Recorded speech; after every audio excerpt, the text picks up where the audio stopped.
In the heart of the Pacific, Kiribati is a nation unlike any other, remote, mysterious, and breathtakingly beautiful. Here, the ocean is not just a boundary, but a lifeline, connecting scattered islands into a single, resilient community.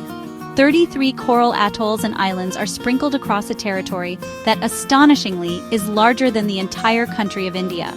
This is not a single landmass, but a fragile chain of pearls, each atoll a world of its own, strung together by the vastness of the Pacific. Here, sea and sky merge in endless blue, creating a horizon that seems to stretch forever, blurring the line between water and air. Kiribati, pronounced Kiribati, is a name reclaimed from its colonial past, now worn with pride by its people, who celebrate their unique heritage and traditions. What truly sets Kiribati apart is its extraordinary geography. It straddles all four hemispheres, crossing both the equator and the international dateline. The nation stretches wider than the United States, yet its islands are so small and scattered, they seem to float like dreams on the water. Its land is tiny, just 811 square kilometers, narrow strips of sand and coral, where every meter counts and the ocean is never far away. Yet its oceanic reach is immense, with a marine territory that is one of the largest on Earth, teeming with life and tradition. The nation spans 3 time zones, a testament to its vastness, and its islands are scattered so widely that the sun rises and sets at different times across the country. Its easternmost islands are the first inhabited places on Earth to greet each new day, witnessing the dawn before anyone else. But this unique position also puts Kiribati on the front line of climate change, where rising seas and extreme weather threaten daily life. The islands are low-lying atolls, remnants of ancient volcanoes that have long since sunk beneath the waves, leaving only fragile rings of coral. With the highest point just 2 meters above sea level, every high tide and storm surge is a reminder of their vulnerability. This delicate geography has shaped a culture in harmony with the ocean, where fishing, navigation, and respect for nature are woven into daily life. But now, the very ocean that sustains Kiribati also threatens it, leaving the nation among the most vulnerable places on Earth.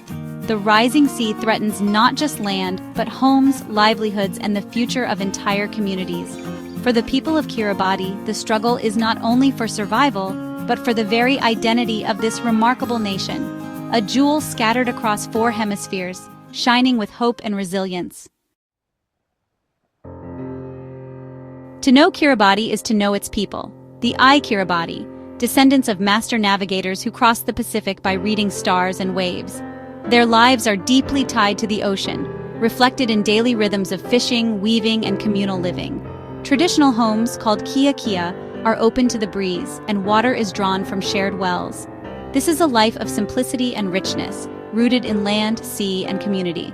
The Kiribati are defined not by their vulnerability, but by their vibrant culture and enduring dignity. Each year, Kiribati Language Week celebrates this heritage, reminding the world of their strength and pride. Their ever-present smiles are not denial, but a testament to hope and resilience.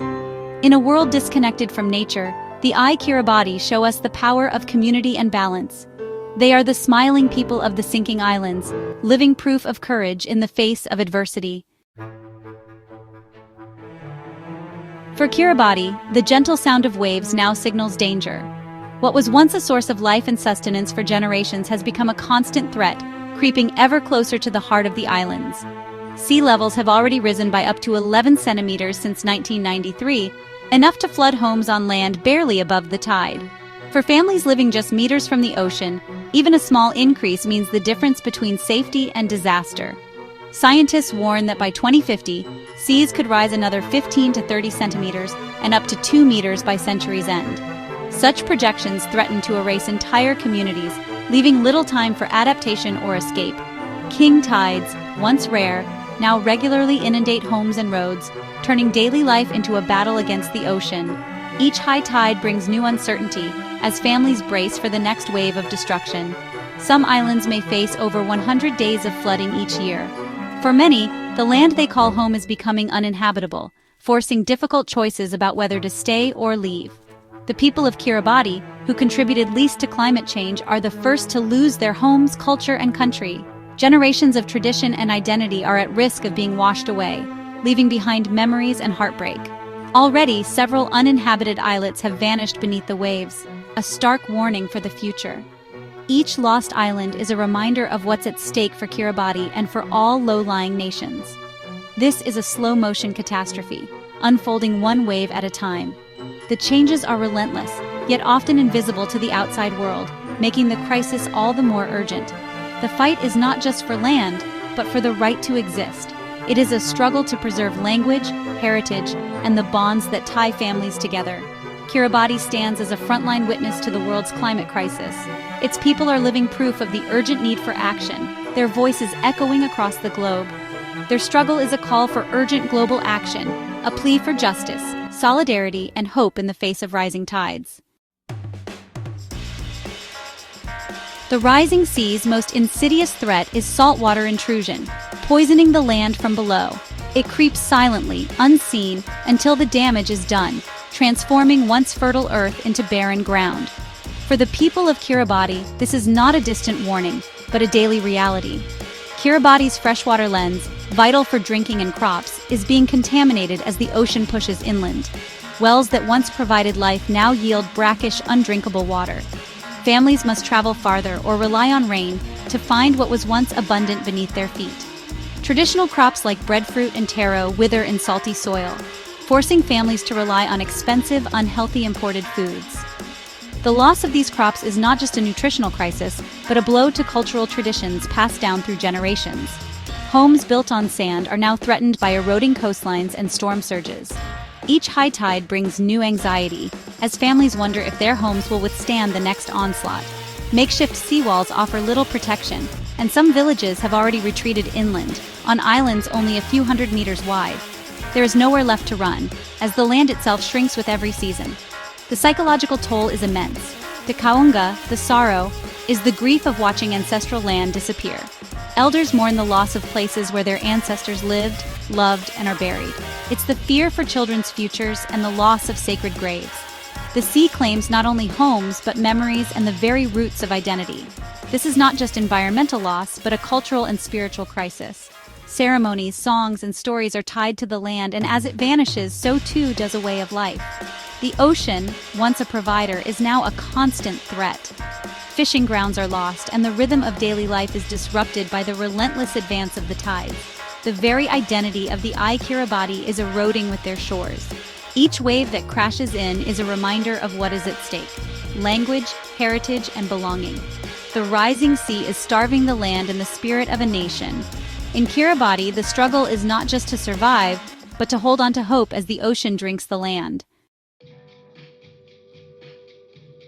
Rather than accept exile, Kiribati has chosen to fight for its future. The government's bold plan razed the islands themselves by dredging sand and rock to build higher ground, starting with the capital, South Tarawa. This ambitious engineering project could secure Kiribati for generations, but it comes with $1 billion price tag far beyond the nation's means. Kiribati is calling on wealthy, high-emission countries to fund this adaptation, arguing for climate justice. Raising land is technically possible, but scaling it across remote atolls is daunting. Still, the plan is a declaration of hope and self-determination. Kiribati refuses to be passive. It will innovate and fight for survival.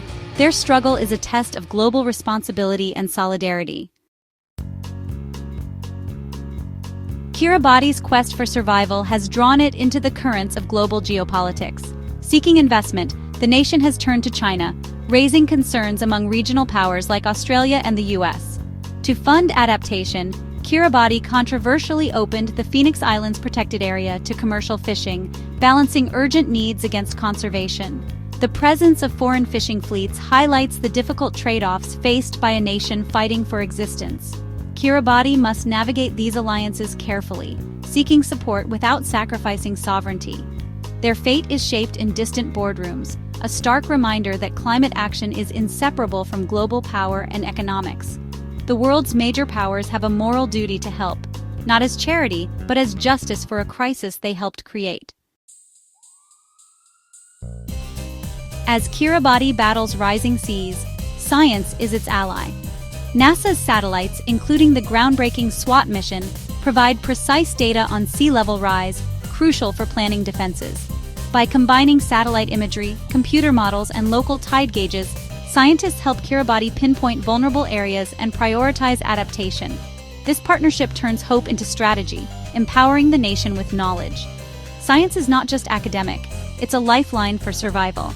The collaboration between a global space agency and a small island nation shows how shared knowledge can drive real solutions. Even from space, the world is watching and helping Kiribati fight for its future. Kiribati offers a rare journey into authenticity, a world untouched by mass tourism. Adventurous travelers can immerse themselves in local culture, stay in guest houses, and share daily life with the Kiribati. Pristine beaches, vibrant lagoons, and world-class fishing await, but the true highlight is the warmth and resilience of the people. Visiting Kiribati is an act of support, bringing direct economic benefit to local communities. Travelers become witnesses to climate change's front lines, returning home as ambassadors for the islands. Responsible travel means respecting customs, conserving resources, and engaging meaningfully. A trip to Kiribati is more than a vacation. It's an education in courage and fragility. It's a chance to help preserve a place that may not exist for future generations. Kiribati's story is a paradox: sinking land, rising spirit.